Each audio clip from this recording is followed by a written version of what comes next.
오늘 이제 할 내용은 이직을 하고도 후회하는 이유에 대한 겁니다. 이직하고 후회하는 경우가 많다는 거 우리가 지난번에 많이 봤죠. 그리고 실제로 이직을 하고 나서 높은 확률로 후회를 합니다. 근데 그 이유는 준비되지 않은 이직을 해서 그래요. 그리고 이직을 처음 해본 경우에 더 그런 경우가 좀 많을 수밖에 없죠. 왜냐면 경험이 없으니까. 그래서 이 내용을 좀 들어가서 보시면, 자, 지금보다 더 안 좋은 회사면 어떡하지? 이직은 하고 싶은데. 이직에 대한 기준이죠, 기준. 그래서 제가 그 6개월 연속 스트리밍의 11월 주제가 뭐였는지 여러분 기억하세요? 11월의 주제는 이직할 기업에 대한 이직 플랜을 짜는 거였습니다. 그래서 오늘이 이제 그 내용을 정리하는 아마 그런 관련된 내용들로만 구성이 되어 있다, 이제 이렇게 보시면 될 것 같고요. 이직 후에 후회하고 싶지 않아서 시작 자체를 망설이게 돼. 그렇죠. 그냥 아예 안 했으면은 괜찮았을 텐데 뭐 이런 생각 충분히 할 수 있거든요. 그래서 이직을 후회하게 되는 요인이 뭔지부터 좀 알아보면 좋겠죠. 이직을 후회하게 되는 요인이 뭐냐, 그리고 후회하지 않으려면 어떤 기준으로 회사를 정해야 하느냐, 이 두 가지가 오늘의 핵심 내용이고요. 자, 이직을 후회하게 만드는 것들이 있습니다. 설문을 토대로 제가 분석을 좀 해봤는데요. 이직이 힘들게 성공하고도 불만족하는 사람들이 있어요. 이직 후 불만족하는 사람의 비율이 몇 프로였죠? 81%나 됩니다. 이건 진짜 너무 충격적인 숫자 아닙니까? 야, 이직 후 만족하는 사람의 비율이 80%가 넘어야 되는데, 야, 이직을 하고 불만족하는 사람이 훨씬 많네. 근데 그걸 연차를 좀 쪼개봤어요. 불만족하는 사람의 비율이 이렇게 됩니다. 1에서 3년차가 41%, 4에서 7년차가 35%, 8년차 이상이 24%. 비슷비슷해 보이네요, 그죠? 근데 이 숫자의 변화를 보면서 여러분이 느끼시는 거 한번 댓글로 달아보실래요? 짬바의 차이다. 수빈님, 제가 보기엔 그게 정답입니다. 짬바의 차이야, 짬바의 차이. 일단 연차가 높을수록 이직을 적게 합니다. 왜 적게 하죠? 안 받아줍니다. 너무 내가 뼈를 때린다. 8년차 이상은 이직의 성공 확률이 매우 낮습니다. 포지션 자체가 매우 적죠. 시장에서 일반적으로 가장 많이 이직하는 게 4에서 7년차입니다. 지금 연차라고 해서 좀 그렇긴 한데, 만으로 치면은 이제 3에서 5년, 3에서 7년 이렇게 얘기하죠. 쉽게 말하면 이제 대리급이라고 보시면 돼요. 그리고 굳이 나누자면 1에서 3년차는 예전에는 그런 직급이 있었는데 주임이라는 직급이죠. 그러니까 생신임은 아니고 한 1, 2년 일도 좀 해봤어, 다니는 거예요. 근데 회사를 선정하는 눈이라든지 나에게 맞는 환경이 어떤 건지를 아직 잘 몰라요. 잘 모르다 보니까 저 때는 이직도 빈번히 일어나고 많이 일어나는데 만족도도 낮습니다. 41%, 35%니까 사실 차이가 작지 않죠. 그리고 4에서 7년 차는 사실 이직의 포션은 4에서 7년 차가 원래 더 많았어요. 원래는 더 많았어. 근데 제가 최근에는 아마도 1, 4년 차가 지금은 이직 숫자도 훨씬 높지 않을까 생각이 들어요. 근데 아마 지금의 사회적 풍토나 세대의 특성 이런 걸 고려했을 때 아마 1, 3년 차가 이직을 과감하게 시도할 확률이 매우 높다. 근데 동시에 불만족 확률도 훨씬 높다 라고 볼 수 있게 되는 거죠. 4에서 7년차 정도면 이제 이직을 좀 가려서 하게 됩니다. 4에서 7년차 정도 되면 연봉만 따지지 않죠. 연봉만 따지고 이직하는 거는 제가 보기엔 4, 7년차에서 할 건 아니에요. 제가 이제 연차별 그 이직의 기준 이런 것도 제가 말씀드린 적이 있는데, 4에서 7년차는 뭘 보고 하셔야 되죠? 보통 이제 5년차 이상에 대한 건데, 상승 이직 기회가 있는 경우, 팀원에서 어떤 영역에 팀장의 일부 권한을 가질 수 있는 그런 어떤 나의 권한의 점핑이 있는 이직을 노려야 되죠. 그래서 1에서 5년차 까지는 수평에 대해도 큰 상관이 없습니다. 어찌됐건 간에 4에서 7년차쯤 되면은 사실 연봉보다는 기회를 보고 가시는 게 좋고요. 8년차 이상부터는 뭘 보고 가야 될까요? 8년차 이상에 지금 막 뼈를 묻을 수 있는지, 안정성, 직책자 뭐 다 맞습니다. 다 맞는데 제가 생각하는 내용은 뭐냐면, 진짜 나를 필요로 하는 곳인가, 이거를 따져보셔야 될 것 같아요. 4에서 7년차까지는 기회가 있습니다. 내가 좀 이렇게 어거지로 들어가더라도 면접 억지로 보고 막 뭐 평판도 막 강압적으로 해가지고 이렇게 기회가 있어요. 근데 8년차 이상 그게 안 됩니다. 8년차 이상부터는 가자마자 실력으로 말을 못하면은 아마추어라고 볼 수 있죠. 8년차 정도면 진짜 꽤 이게 되는 거니까. 그래서 지금까지 내가 쌓았던 나의 경험과 역량이 내가 이직하고자 하는 회사에 진짜 필요한가? 뼈를 묻을 필요는 없어요. 뼈도 안 묻어줄 거야. 뼈 묻지 마세요. 어차피 안 묻어줘. 그 예전에 저희가 그 같이 했던 황성현 대표님, 그 구글 HR 파트너셨던 분 저희 채널에 인터뷰를 했잖아요. 근데 그분이 그런 얘기 하시더라고요. 저는 그분이 참 해안이 있으시다, 이제 그런 생각이 들었는데, 예전에나 경험이 많고 나이가 많은 것에 대해서 뭔가 조직의 로열티 이렇게 생각했지, 지금은 진짜 많은 경우에 높은 확률로 그 조직에서만 나이를 먹은 사람에 대해서 예전처럼 굉장히 안어해주지 않습니다. 오히려 그게 경쟁력이라는 측면에서 안 좋게 보는 경우들도 많이 있어요. 물론 이제 모두가 그런 건 당연히 아니고 실제로 그렇다고 말할 수도 없어요. 그럼에도 불구하고 너무 한 곳에서 조직에서 성장한 경우에 이런 급변하는 사태 있죠. 급변하는 외부 환경이 바뀌고 기술이 바뀌고 이런 상황에서 대응 능력이 매우 떨어질 수 있다는 거죠. 그래서 저는 그런 여러 가지 내용들을 경험해 보는 것도 나쁘지 않다. 그렇게 말씀을 드리는 거고, 그것 때문에 굳이 이직 안 해도 될 때 이직을 해야 된다, 이거는 제 아니라고 보는 거죠. 그러니까 의도를 가지고 전략을 가지고 이직을 과감하게 시도해라. 요거는 이제 맞는 건데, 8년차 이상에서는 저는 그 핵심 포인트가 나를 정말로 필요로 하는 곳인가를 따져보셔야 될 것 같아요. 그래서 이런 게 제일 좋아. 사실 4년차 이상부터도 거의 해당이 되는데, 이직을 한다고 했을 때 그 회사랑 계속 줄다리기를 하잖아요. 연봉 협상에 대한 얘기를 저희가 내년 3월 정도에 아마 다루게 될 거예요. 제가 매달 지금 하고 있는 순서에 의하면. 근데 그런 밀당을 할 때 내가 할 수 있는 프로젝트의 영역이 뭐냐, 나에게 주는 권한이 뭐냐, 나는 어디까지 도전해 볼 수 있냐라는 것들로 조율을 하셔야 돼요. 연봉으로 조율하는 건 제가 보기엔 하수입니다. 그건 굉장히 하수예요. 근데 일로서 조율하는 사람은 나는 연봉 조율을 안 하는데 연봉이 자연스럽게 조율이 됩니다. 이게 참 인사팀의 이게 속사정인데, 제가 여러분한테 이런 말씀 드려야 되는지 모르겠지만 저는 여러분 편에 서 있는 인사팀장이니까, 인사팀 입장에서는 연봉 협상을 들어가는데 돈 얘기라는 게 아니고 나의 권한과 기회, 방향성을 조율하는 사람을 무조건 뽑고 싶어 합니다. 근데 인사팀 입장에서 할 수 있는 게 연봉을 조율하는 것밖에 없어요. 대부분의 인사팀 그렇습니다. 그러니까 저 같은 경우는 이제 안 그랬죠. 저 같은 경우는 그 사람을 위해서 프로젝트를 막 만들어내고 막 이랬어요. 전략계 실장을 잡아 족치고 막 대표님을 꼬드겨가지고 했어. 나는 영향력이 있었거든, 우리 사업부 내에서. 근데 영향력이 없는 인사팀장이 할 수 있는 것은 자기 권한 내에서 조율할 수 있는 것밖에 없어요. 그럼 그게 뭐예요? 연봉밖에 없어. 그러니까 결론적으로 어떻게 되는 게 진짜 아이러니한 건데, 나는 연봉 얘기를 하나도 하지 않았지만 계약하는 인사팀은 여러분에게 연봉을 상위로 제시할 겁니다. 이거를 빨리 깨닫기를 바랍니다. 제가 내년 3월에 여러분 이 6개월 스트리밍 잘 따라오시면 여러분 무조건 승진을 하거나 이직하거나 둘 중에 하나가 될 거니까 그때 자세하게 좀 꿀팁들을 제가 먼저 나눠보도록 하겠습니다. 자, 그래서 어찌됐건 간에 중요한 것은 연차가 올라갈수록 만족도에 대한 부분도 올라간다고 볼 수 있는 거죠. 이제 불만족하는 사람이 줄어드는 거니까. 근데 이거는 어떻게 보면 자연스러운 것이다. 회사에 대한 이해나 일종의 구력들이 쌓이면서 바라보는 관점들이 생기면서 이런 현상들이 나타나는 거로 볼 수 있겠죠. 자, 연차별로 이직 희망 사유를 봤습니다. 이것도 연차별로 저희가 좀 쪼개봤는데요. 이직을 고민하는 이유가 무엇입니까? 가장 큰 게 성장의 기회 결여입니다. 성장의 기회 결여는 뭐 연차에 차이가 없습니다. 근데 심리적 이슈가 좀 특징적으로 나타나는 연차가 어디죠? 4에서 7년차. 이 주황색 그래프입니다. 두 번째에 있는 주황색 그래프. 이 심리적 이슈라는 게 뭘까요? 가운데 게 4에서 7년차라 그랬죠? 그리고 8년차 이상은 오히려 심리적 이슈 따위는 뭐 별로 없어. 10% 10명이면 1명 정도가 좀 쫄려 막 이렇게 느끼는 거고, 나머지 다 이렇게 느끼는 거. 이게 뭐냐면, 물론 이제 이거는 저의 해석이에요. 제가 해석하기에 심리적 이슈의 핵심 포인트는 개인의 역량과 연결이 되어 있습니다. 4에서 7년 차면 지금 비슷비슷해요. 레인지도 넓고, 그렇죠. 물경력 격정이에요. 기술은 마구 바뀌어. 그리고 내 후배들이 치고 올라와. 그리고 내 윗사람들 보니까 똥차는 안 빠져. 와, 미쳐버리겠네. 그리고 뭔가 또 일을 잘하는 사람은 잘하는 사람 나름대로 아씨 막 회사 답답하고 짜증나, 옮기고 싶은데 아씨 막 회사 내 말 들어주지도 않고 막 이런 부분들이 지금 있단 말이에요. 그러니까 성과에 대한 확신, 그리고 내 역량에 대한 확신이 가장 극도로 올라가는 때가 저 연차라고 저는 해석합니다. 그래서 아마도 저 4에서 7년 차에 계신 분들이 심리적인 이슈로 퇴사를 고민하시는 분들이 굉장히 많을 거예요. 그리고 1, 3년 차는 뭐 여기는 언제나 퇴사를 고민하고 있기 때문에 모든 게 평균 이상으로 높게 나온다, 뭐 이렇게 볼 수 있겠죠. 자, 세 번째 경영학화. 이게 참 재밌네요. 물론 이제 8년 차 이상이 아주 다수가 아니기 때문에 아마 이런 거라고 좀 보는데, 모든 회사가 지금 경영학화일 템에도 불구하고 8년 차 이상은 경영학과 따위도 별로 이렇게 이직에 동의이 되지 않는 것 같습니다. 저희의 데이터로만 봤을 때는요. 물론 이제 이거를 좀 더 확장해서 보면은 저희가 더 설문도 많이 받고 그러면 뭐 달라질 수는 있겠지만 어쨌든 비율이 낮은 건 사실. 근데 이제 경영학과에 굉장히 민감성을 느끼는 것은 1에서 3년 차로, 이거 뭐 너무 당연한 얘기죠. 회사가 그잖아. 조금만 이상해도 요시 월급이 안 나올 수도 있다고? 월급은 잘 나오는데 경비 절감이 막 들어가. 갑자기 막 복지비가 막 줄어. 그 사내 구내식당에서 나오던 메뉴가 막 갑자기 막 이상해져. 간식비가 막 갑자기 막 회식 중단. 그래서 제가 최근에 갔던 미팅을 했던 대기업에 가보니까 거기는 뭐 우리나라 이제 최고의 기업인데 거기 소고기 회식을 다 중단했다. 그러니까 뭐 회식을 하면 예전에는 뭐 잘 나갈 때는 뭐 그냥 맨날 회식하면 무조건 소고기였나 봐요. 근데 그게 이제 소고기가 이제 금지됐답니다. 그래가지고 그 근처 고깃집이 다 죽었다고. 어쨌든 그런 우픈 이야기도 제가 듣고 그랬는데, 어쨌든 그런 거를 딱 보고 소고기 회식이 이제 안 된다고? 우리 회사 끝났네?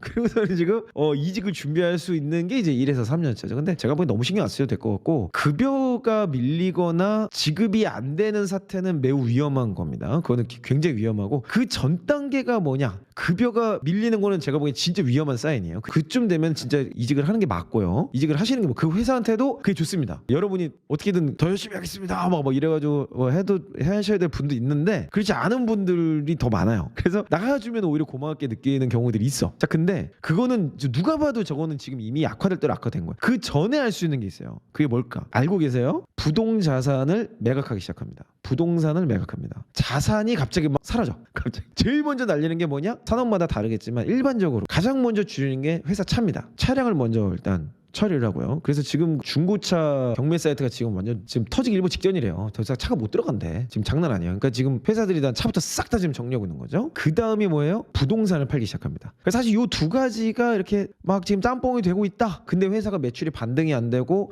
지금 경영진들 보니까 답이 없어 보여. 그러면 아마도 빠르면 수개월, 길어도 1년 내에 리스크라는 것들을 받을 수 있습니다. 그렇죠. 현금 확보하려고 부동산 처분하는 거죠. 그리고 부동산을 처분하는 이유는 지금 요즘 같은 때 부동산 지금 경기가 너무 안 좋은 것도 있고 이게 반등이 될 거라는 기대도 지금 사실상 없죠. 이미 거품이 지난 수년간 너무 많이 꼈기 때문에 그게 있어. 근데 그 와중에 뭐예요? 금리가 장난 아니죠. 그러니까 부동산은 보통은 기업들도 부채를 안고 삽니다. 근데 금리가 막 올라가니까 이게 무슨 갖고 있어가지고 언제 얘가 돈이 될지도 모르고 이자는 너무 크게 올라가니까 일단 처리하는 거예요. 그래서 물론 이런 조치를 먼저 안 하고 인사적인 조치를 먼저 하는 회사도 있습니다. 근데 그 회사는 어차피 회사 경쟁력 없습니다. 그러니까 빨리 이직을 하시면 좋겠고, 이 경영 악화에 오는 어떤 전 단계나 전초 증상이라는 게 있다. 그거를 그냥 여러분들 이해하시면 되겠습니다. 자, 그리고 이제 마지막으로 사내 정치라는 동인이 이제 나올 수 있었는데, 사내 정치에 가장 신음하시는 분들은 이제 8년차 이상의 어르신들이라고 볼 수 있겠죠. 이분들은 상호 관계와 서로 같이 도전하고 뭐 지금까지 같이 이게 핵심인데, 내가 회사 내에서의 리더십 영역에서 또는 영향력을 발휘할 수 있는 이게 핵심인데 지금 사내 정치가 판을 치면 그게 되겠습니까? 자, 그럼 이 말은 바꿔 얘기하면 뭐죠? 실무자들은 사내 정치 때문에 이직할 필요까지는 없어요. 제가 보기에는 사내 정치에 직접적으로 연결이 닿는 것은 책임자급 이상입니다. 팀장들도 경우에 따라서는 있지만 보통은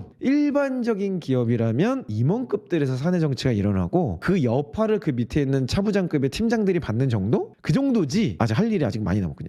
그러니까 제가 이게 격리를 좀 해드리면 연차수와 상관없이 여러분은 무조건 성장 기회를 찾아서 이동하십시오. 자, 평가 기준에 따른 이직 만족도라는 게 좀 유의미한 포인트가 있었는데요. 기업 또는 상사의 평가에 얼마나 만족하냐, 평가에 대한 만족도를 기준으로 이직에 대한 만족과 불만족을 한번 갈라본 거예요. 그랬더니 그냥 뭐 너무나도 당연하게도 다른 여러 동인 중에서 평가에 대한 만족도가 이직의 만족도에 그냥 결정적인 영향을 미치더라. 이제 그래프가 얘 빨간색은 마이너스 쪽으로 가고 파란색은 똑같은 그래프를 겹쳐 놓으려다가 그냥 이게 보기 쉬울 것 같아서 이렇게 하는 건데, 불만족하는 사람들은 다 평가에 매우 불만족하고요. 이거 이외에도 다른 동인들이 있지만 평가에 대한 것들이 미치는 요소가 가장 크더라 라는 것들을 이제 이 그래프를 통해서 볼 수 있는 겁니다. 그래서 우리 왜 회사 평판 확인하잖아요. 그러니까 여러분을 그 레퍼런스 체크하는 거 말고 여러분이 회사의 후기를 찾아보는 거, 그때 중점적으로 보시는 게 회사의 평가 시스템이 되어야만 합니다. 성과 관리 프로세스가 있다고 해서 평가를 잘하냐, 그건 아니에요. 하지만 일반적으로 평가가 잘 되어 있는 회사는 성과 관리가 잘 될 확률이 매우 높습니다. 그래서 우리가 이런 것들을 좀 이제 균형을 갖춰보고 잘 만들어진 이 성과 시스템이란 건 어떤 거냐, 어떤 내용들이 이런 것들을 잘 운영하고 있는 거냐라는 걸 제가 다음 주에 한번 좀 다뤄보면 좋겠네요. 그래서 제가 그 관련된 설문도 제가 설문지를 만들어서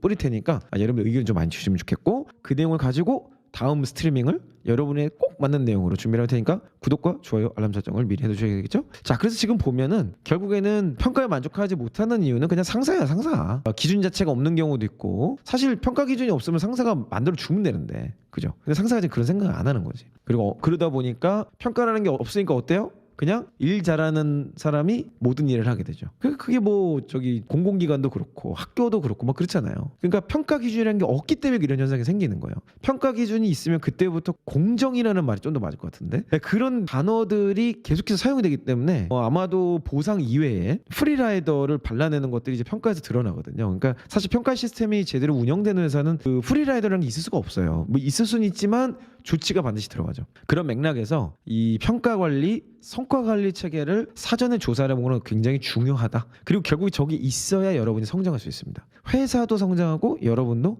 성장할 수밖에 없게 되는 거죠. 그래서 평가는 잘하는데 이후에 반영이 없거나 또는 그 내용 자체에 불만족하는 경우도 뭐 소수지만 있긴 있었습니다. 자, 그래서 제가 이직 바이블에서 여러분께 기준을 6가지로 드렸어요. 첫 번째는 성장률입니다. 저는 이게 그냥 제일 중요하다고 봐요. 디테일한 내용이 궁금하신 분들은 이직 바이블을 사서 보시면 되겠고, 제가 뭐 대략적인 그냥 설명을 좀 드리자면 그냥 매출이 회사의 인격입니다. 매출이 인격이라 그러잖아. 그래서 매출 좋으면 뭐 인성적으로 훌륭하신 분, 매출 안 좋으면 에라씨 뭐 밥값이나 해라 뭐 이런 경우가 회사에서 다 있단 말이야. 그죠? 아마 회사 생활 몇 년 해보신 분들은 그게 무슨 말인지도 알 거예요. 무슨 말인지도 알고 그게 의미가 있다는 것도 분명히 알 거고. 그래서 성장률이 제가 보기에는 가장 중요합니다. 근데 성장률이 2가지가 있어요. 매출과 수익. 보통은 매출이 성장하면 수익이 성장합니다. 근데 경우에 따라서 이거는 사업 전략에 따라 다를 수 있죠. 뭐 투자를 많이 했어. 그래서 매출은 늘었지만 비용이 증가해서 수익이 감소됐어. 일시적으로 이런 현상이 있을 수도 있습니다. 이거는 2개를 좀 따로따로 좀 봐야 될 필요가 있는데, 어쨌든 기본적으로는 매출과 수익 둘 중에 하나라도 성장한다면 오케이. 근데 둘 다 성장해? 제가 보기에 그거는 좋은 회사입니다. 그냥 지금 같은 불경기 때 매출이나 수익 둘 다 성장해? 그냥 인격적으로 아주 훌륭하래서 그러니까 둘 다 하락하는 게 기본이야. 둘 다 하락하는 게 기본인데 지금은 그런 확률이 매우 높아요. 그러니까 그게 엄청나게 하락하고 적자가 막 확대되고, 제가 보기에 그거는 회사가 오래 못 버틸 수도 있기 때문에 여러분들 주의하실 필요가 있겠죠. 지금 우리나라에서 가장 큰 서점인가요? 그 있잖아요. 가장 큰 서점. 그 적자 장난 아니던데. 그러니까 지금은 이제 적자라는 이 개념이 모르겠어요. 막 투자도 막 엄청나게 하고 매출도 막 꺼지고 막 이런 것들이 있기 때문에 매출과 수익이 다 떨어질 수 있어요. 왜냐면 경기에 영향을 많이 받는 산업이거나 또는 전략이 미스가 났거나 특정한 이슈가 있어서 그런 경우 분명히 있을 수 있죠. 근데 그 상황을 종합적으로 봤을 때 회사가 적자가 심해지고 있다. 적자가 이렇게 확대되고 있다. 라고 한다면 그것은 제가 보기에는 애초에 이직할 회사로서는 적합하지 않다라고 말씀을 드리고 싶습니다. 아마 채용을 잘 하지도 않을 거예요. 근데 그래도 회사가 그 이전에 벌어놓은 걸로 먹고 살고 있거나 투자를 받아서 연명하는 기업들이 분명히 있기 때문에 성장률이라는 포인트는 꼭 봐야 되지 않을까. 요거를 저는 그냥 지금은 그냥 이걸로만 봐라. 이것만 잘 잡아주면 제가 보기에는 나쁘지 않다. 이렇게 좀 말씀을 드리고 싶고요. 기업 성장 그냥 전년 대비만 보세요. 사실은 3개년, 5개년을 좀 보셔야 되는데 3개년, 5개년이 필요하지만 지금 뭐 코로나 이후에 엔데믹 이후에 굉장히 이 업태가 막 급변하고 있는 중이거든요. 그래서 너무 롱텀으로 보기보다는 그러니까 코로나 때 되게 잘했던 회사들이 코로나 이후에 굉장히 어려워진 경우들이 많아요. 그리고 또 코로나 이전에 어려웠던 회사들이 코로나 끝나고 잘 되지 않고 더 어려워진 경우가 많아요. 그러니까 제가 보기에는 너무 롱텀으로 보기보다는 그게 기본적이긴 한데 지금 워낙 급변하는 시대다 보니까 그냥 전년도 좀 더 길게 본다면 2년 정도, 좀 더 길게 본다면 코로나 때인 21년도, 22년도 이렇게까지를 보시면 되지 않을까, 그런 생각이 듭니다. 두 번째는 고객의 지지도입니다. 앵커 상품이라고 하죠. 그 회사의 뭔가 대표적인 제품이 고객의 압도적인 지지를 받고 있어? 그렇다면, 그리고 그것이 성장하고 있어? 그렇다면 아마도 경영진이 구조조정만 잘해도 제가 보기엔 그것만으로도 회사가 성장할 여지가 있습니다. 그리고 회사가 이 구조조정이라는 게 굉장히 고통스러운 이런 거보다도 자산도 처분하고 사업의 구조를 바꾸고 이런 내용들을 말씀드리는 거죠. 그런 내용에서 고객의 지지도가 증가하고 있고 좋다라면 저는 뭐 나쁘지 않다, 이렇게 이야기하고 싶습니다. 그래서 세 번째가 이제 이익률인데요. 이익률은 사실 여기 다 수렴해요. 사실은 성장률. 근데 성장률이라는 거는 이전보다 얼마나 나아졌냐, 이제 이것에 대한 얘기고, 이익률은 그 회사가 원래 내고 있던 이익률이라는 게 매출 대비 이익이 몇 %나 되냐, 이제 이거를 얘기하는 거죠. 이게 높으면요, 조금 성장과 매출과 수익이 좀 빠지더라도 괜찮습니다. 지금 뭐 버티면 장땡이거든. 그 왜 그런 거 있잖아요. 호랑이 없는 곳에 여우가 왕이 된다고. 지금 같은 시기에 투자를 잘못해서 이제 그냥 골로 가는 경우들이 굉장히 많은데, 그런 회사들이 업계에서 이제 뭐 일종의 퇴출처럼 되는 거죠. 막 무너지고 통합되고 합병되고 이런 과정에서 사라지기 시작하면은 잘 버티고 있는 회사가 갑자기 절대 강자로 기회를 얻는 경우들이 있어요. 그래서 이익률이라는 건 굉장히 중요하고 조직의 펀더멘털 같은 거죠. 이 조직이 롱런할 수 있냐? 그걸 보려면 이익률을 보시면 됩니다. 근데 여기서 이제 우리가 고려해야 될 거는 그 업태의 평균 이익률이라는 거를 한번 비교해 볼 필요는 있는 거죠. 이거 보는 방법 굉장히 간단해요. 내가 지원하고자 하는 회사의 유사 기업들, 업계 막 이렇게 해가지고 그 잡코리아나 사람인데 비슷한 회사들 막 뜨거든요. 근데 거기 그냥 지표를 보세요. 비슷하잖아, 이익률이. 아니면 이익률이 계산해 보면 나오잖아. 어떤 포털은 아예 이익률을 계산해 주던데요. 그걸 보고서 여기가 더 좋네? 그러면 그냥 좋은 거예요. 몇 개 비교해 보시면 된다. 이익률이 좋으면 회사가 어려워져 조금 성장률이 하락했더라도 생존하거나 버티는데 전혀 문제가 없다는 거 기억하시면 되겠습니다. 자, 그리고 이제 나머지 세 번째는 좀 소프트한 내용인데요. 이게 어깨 평판을 봐야 됩니다. 그래서 이런 거를 볼 때 여러분들이 사실은 제일 좋은 건 현직자 인터뷰예요. 다들 현직자니까 같이 일하시는 필드에서 그 회사는 좀 어때요? 그러면서 이렇게 물어보는 게 사실 제일 정확한데 그게 조금 두렵거나 뭐 적합하지 않거나 루트가 없는 분들이 주로 이제 보시는 게 그 직업 행성 같은 데죠. 기업 리뷰 점수를 보는데 저는 저희가 그거를 좀 연구해서 여러분께 좀 한번 소개를 좀 드리려고 그래요. 기업 리뷰 사이트는 제가 언제나 부정적으로 얘기하죠. 최종 합격하고 나서 보시라고, 들어갈지 말지를 이제 보라고 말씀을 드리는데, 제가 아까 말씀드렸듯이 이직의 이 성패를 좌우하는 것 중에 하나가 제일 큰 게 성장률이라고 그랬고, 아까 여기에는 없지만 사실 여기 안에 이 세 가지를 다 통칭해 말할 수 있는 게 아까 위에서 말씀드렸던 회사 성과관리 시스템입니다. 회사 성과관리 시스템이나 평가 체계나 이런 것들이 잘 돼 있다 그러면 제가 보기엔 이런 것이 너무 한쪽으로 편향된 정보를 굳이 보실 필요는 없을 것 같아요. 그래서 제 생각엔 요 내용들을 좀 참고해서 보시면 되겠다, 이렇게 생각이 좀 드네요. 그래서 저는 일단은 직업 행성이 어떤 내용을 보더라도 그냥 특정 내용을 검색해서 보시길 추천드립니다. 그래서 그 방법은 제가 조금 더 연구해서 여러분께 가이드 드리도록 할게요. 평균 근속 연수가 10년 넘으면 좋은 건가요? 그럴 수도 있고 아닐 수도 있습니다. 왜냐면 고인분들만 잔뜩 있는 경우가 있어요. 갔더니 완전 꼰대 월드, 그럴 수도 있거든. 평균 근속 연수가 길다고 좋은 게 절대 아닙니다. 정말 좋은 게, 정말 절대 좋은 게 아닙니다. 직업 행성에 3점 넘으면 괜찮은 곳이다라는 의견이 있는데, 제가 예전에 그 HR 포럼 코엑스에서 했던 거, 우리나라에서 제일 큰 뭐 있는데 인재 뭐 어쩌고저쩌고 있는데, 거기 제가 그 스피커로 가서 제가 수많은 인사 담당자들 앞에서 그 얘기를 했죠. 제발 기업 리뷰 점수 조작하지 마라. 수준 떨어져서 내가 쪽팔려서 못 다니겠다, 이런 얘기를. 당신들 인사장이 맞냐? 아니, 인사한다는 사람들이 그 가서 점수나 그 매만지가 있고, 그게 아니라 그거를 지표로 보고 회사의 펀더멘트를 바꿀 생각을 해야지. 이렇게 제가 엄청 뭐라 그랬어요. 뭐라 그랬다고 하는 게 맞나? 저는 엄청 뭐라 그랬는데 그분들은 굉장히 감동받으셨어. 그런 거 있었는데, 어찌됐건 간에 그거 조작하는 회사 있습니다. 조작이 안 되죠. 뭐 당연히 조작이 안 되겠지. 근데 여러 가지 방법들이 있는 것 같아요. 그래서 뭐 모든 걸 바꿀 수는 없어도 굉장히 크리티컬한 내용에 대한 조율이라든지 가린다든지 이런 부분이 되는 영역이 있는 것 같아요. 영역이 있는 것 같아요. 모두는 당연히 아니겠지만 경우에 따라서는 그런 것들을 매니지하는 회사가 분명히 있기 때문에 너무 점수에만 여러분들이 맹목적으로 볼 필요가 없다. 그리고 뭐 점수가 2점대긴 한데 그 이유가 평가 관리가 너무 막 철저해. 그리고 막 성과 관리 너무 일을 뭐 예를 들면 그런 거라면 그건 한번 저는 해볼 만하다라고 보는 거예요. 그런 것들을 우리가 이제 한번 따져보자는 거죠. 그래서 저는 이런 내용들을 사실 그런 리뷰 사이트에 들어가서 보는 것도 나쁘지 않습니다. 괜찮아요. 근데 포인트를 잡고 보라는, 평점은 말 그대로 평균입니다. 평균의 오류에 여러분들이 너무 그렇게 들어가지 않는 게 좋겠다 생각이 들고요. 그것보다는 저는 뭐 1점대 2점대라도 이거 있잖아요, 이거 두 개 있잖아요, 그냥 가세요. 1, 2, 3번 성장률, 지지도, 이익률 다 높, 그냥 가세요. 저는 이제 그렇게 말씀을 드리고 싶습니다.